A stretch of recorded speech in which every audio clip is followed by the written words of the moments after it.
started right here at the red point of inception. We then went through a growth phase. I would say now we're in this maturity phase, and we're just trying to kind of figure things out, and it's going through a slight change. But also, it'll always go through peaks and troughs. When you first start, there's so much excitement, there's so much energy, so much happens. But that thing about being consistent is really important to maintain it and sustain it. Otherwise, to be honest, it just kind of dies. That's just how things happen.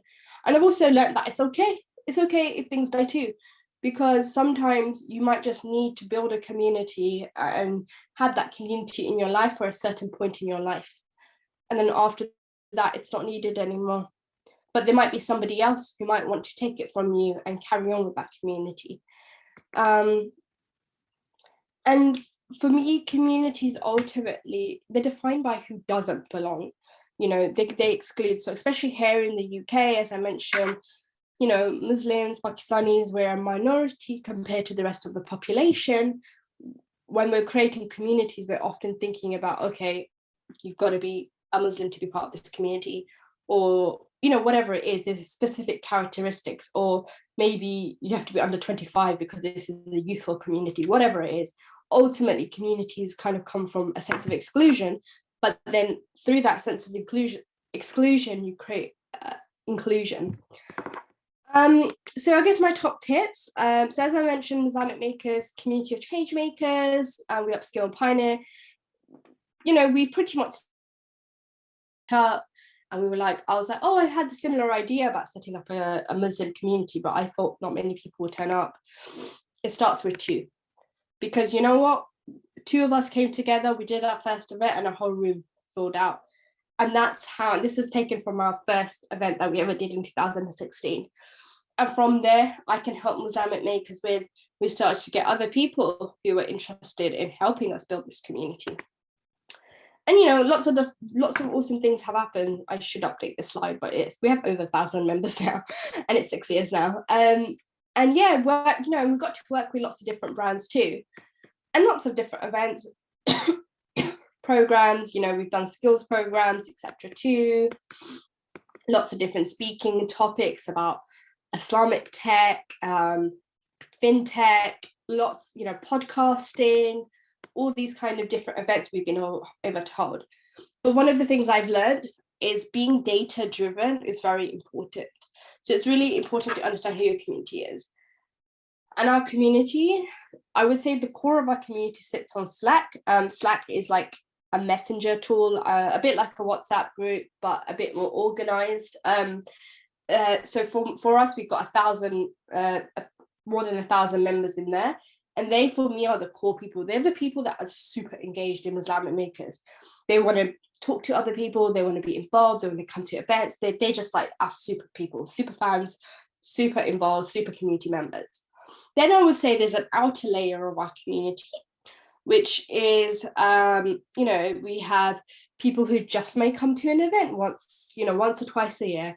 We have people on our mailing list who just want to read our emails but don't want to necessarily get involved. You know, people in our Facebook, Instagrams, they might follow us on our social media, just people who are still part of the community, but they're on a slightly different level. And then the third layer we have is tech companies and brands. So in the UK, there's a diversity inclusion problem where, you know, not many minority people, Asian, Black people, etc., will work in the tech industry. And actually, when I did my fellowship, this was one of the most amazing, and the reason I did it on Muslim women in tech, because in Pakistan, I found that so many women, mashallah, had done like engineering degrees, had done tech degrees, that kind of thing.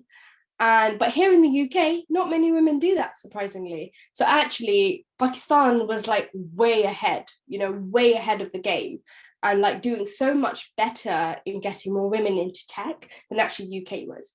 So here in the UK, we have technology companies that are wanting to have more women, have more minority people. So they also want to engage with us. They want to work with Muslamic makers. They want us to post their jobs. They want access to our people, because they're trying to make their, you know, workplace much more inclusive.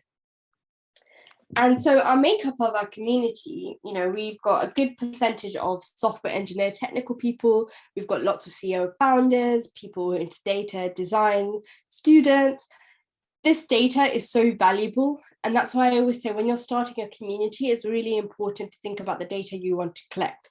So if it's a community similar to Muslamic makers, actually taking job role data is very important, because actually that data will really help you to understand who your community is, what it is that you want them to do, etc. And we also discovered that a good percentage, 40% of our community has some sort of a side hustle. By that, we basically mean like a side business, or they had a project or something. So the people in our community like to do lots of different things. Lesson 3, and this is the biggest lesson I can actually give you, because this is something I'm personally very struggling with: building capacity and operationalize. What do I mean by that? When you start a community, it's all in your brain. It's all in your brain. You know how to do everything. You know writing how to do things, thinking about where your logo is going to be, all that stuff, and making it easy for people to help you is very important. So we've created, for example, a place where people can go download the pictures, go download the logos, so that constantly they're not coming to me and being like, Arfah, where's the logo? Arfah, where's this? Because that just wastes time. Instead, I should just have a link and everyone can just take what they want from there. Or if I'm trusting another community member to create an event, and I've done that now, I hardly get involved in any of the event sizes anymore. It's because the community members know what the pattern is, because I've written down actually how to run a Muslamic makers event, the types of things they need to do, that kind of stuff. So writing down your specific tasks will make it easier for you to then give it to somebody else when you want to either step away from it because you just want to move on with your life, or you want to focus on a different part of the community. That's very important. So yeah, I guess that kind of comes to an end. I will be at the meet and greet, but I am looking to hire a full-time social media and content creator for Muslamic makers. Our social media pages need a lot of good work and a lot more interaction and engagement. So inshallah, hoping to recruit hopefully from this community. But I will be at the meet and greet next week to discuss more. But you're more than welcome to connect with me on LinkedIn or Twitter, or drop me an email if you just want to chat. But yeah, that's it. I guess I'm happy to take any questions. That's it from me. Okay, great. Thank you so very much for a very lively presentation. Thank you. It was fun. And actually, it's really great to, hear you walk through your kind of growing stages with Muslamic makers. So have other people got questions? I certainly have 2 or 3, but I don't want to be the first person to kind of like jump in. Does anyone have any questions? Not yet. Anyway, while you think about your questions, perhaps I could just jump right in. So you mentioned earlier on there were 2 people, and then you were able to kind of grow the community over a period of 5 or 6 years, to the extent that you were then able to hand over some of the activities and so on to people. How did you find kind of keeping people gung-ho and engaged? How did you do that? Because I do understand that community isn't just about you kind of directing and always being kind of hands-on. It is supposed to be a collective, meaning everybody is supposed to kind of pip in, take charge, take the initiative, and so on. So can you just kind of explain to me how you made sure that some of the people that you recruited into the community then move from being more kind of on the sidelines and being passive to wanting to take charge and be at the helm? Yeah, sure. It's a really interesting question. if I'm honest with you, it's something I still struggle with, but it's something I've realized. So going back to cycles, so when we first started Muslamic Makers, it was me and a brother called Murtaza, and we did our first event. And off that first event, we had a couple of people express interest, saying, "Oh, I've been looking for something like this. I've been working in tech." They became part of the first leadership team of Muslamic Makers. They wanted to take part in the events, but they also wanted to put on events. So very organically, we didn't go out there to recruit for anybody. Initially, it was just people who were really interested. Then it gets to a point, a year and a half, 2 years down the line, where people are developing different interests, and those same people are not as engaged anymore, or life has happened, and it's busy, and things like that happen. At that point, you might be like, okay, I now need to recruit. And you're still recruiting a volunteer, because Muslamic Makers ultimately did start off as a very volunteer-driven community. Then you might be like, okay, I'm thinking about this skills gap, and by this point there's somebody already watching on the sidelines who loves what you're doing, and now they're thinking, oh, actually this could be a good way for me to use my skills. Oh, I'm a marketing person, these people need help with their social media. Oh, actually I have a few hours every week to give back, and then you recruit them. Now, what I've realized though is the life cycle of a leadership team is like 2 years maximum.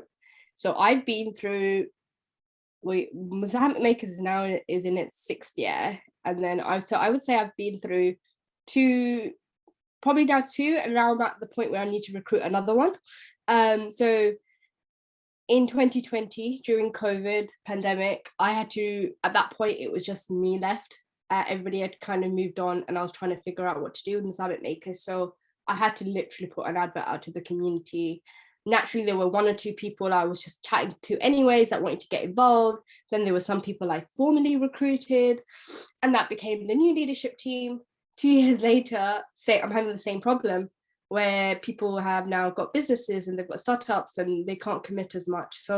But now I'm thinking, oh, maybe that model of recruiting leaders isn't the right model. Maybe I need to recruit people on a short-term basis, very tailored to their skills, rather than, hey, just get involved, just do what you want. Maybe it's like, I think it's a fine line between giving direction to people, but trying to give people ownership. And often what I try to do is if people in the community have certain ideas, and what I'm trying to do more of is almost they come to us and say, hey, I want to do this event, can you help? And they can do everything else, but the Muslamic Makers could be the person who does the admin, who, we sort out the Eventbrite for them, or maybe we'll help find them a venue, and it becomes a Muslamic Makers event, but it's driven by a community member. So that's kind of a new model that I'm trying to kind of play with. There's no easy answer to that. It's hard. It's really, really hard. Muslamic Makers is literally, 6 years, pretty much next week, actually. Been going for 6 years. In that time period, I went from single to married to now with a baby. I have a lot of different life, like what I can give is like different, and from what I could when I first started. So building a good team around me is so important. And in hindsight, I wish I did that earlier. And that's why I talked about operationalizing and developing the team, because if you do that right from the start, or create the right structure from the start, you won't be where I am, where you're always trying to feel like you're catching up. It's like you feel like you have it figured out, and then a year or 2 later, you're like doing the same thing over again. So if you start from the beginning properly, then I think you will avoid the pitfalls that I've had.